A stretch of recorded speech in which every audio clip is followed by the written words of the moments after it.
சிவன் மற்றும் பார்வதிக்கு மொத்தம் 8 குழந்தைகள் என்பது உங்களுக்கு தெரியுமா? ஒரு முறை பார்வதி தேவி சிவனின் கண்களை கட்டினார். அப்போது சிவபெருமானின் வியர்வை துளியில் ஒரு குழந்தை பிறந்தது. அந்த குழந்தை கண் பார்வை இல்லாமல் பிறந்தது. அப்போது ஹிரண்யக்ஷா என்னும் மன்னன் சிவனிடம் குழந்தை வரம் கேட்க தன் வியர்வையால் உருவான குழந்தையை கொடுத்தார். இந்த குழந்தை பெயர் அந்தஹா. இரண்டாவது குழந்தை மானசா. சிவனின் விந்துநாக தேவதை சிலையின் மீது பட்டதால் பிறந்தவர்தான் மானசா என்று சில புராணங்கள் கூறுகின்றன. மூன்றாவது குழந்தை குஜா.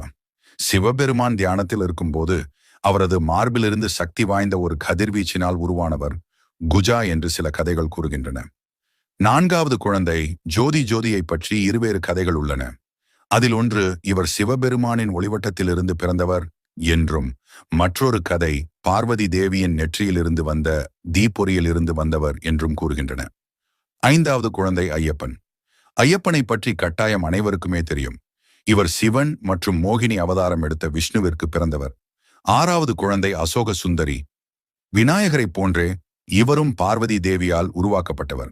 அதுவும் பார்வதி தேவியின் தனிமையை குறைக்கவே இவர் உருவாக்கப்பட்டதாக கதைகள் கூறுகின்றன. சிவன் மற்றும் பார்வதியின் மூத்த மகன்தான் முருகப்பெருமான். இவர் இயற்கை வழியில் சிவன் மற்றும் பார்வதிக்கு பிறந்தவராவார்.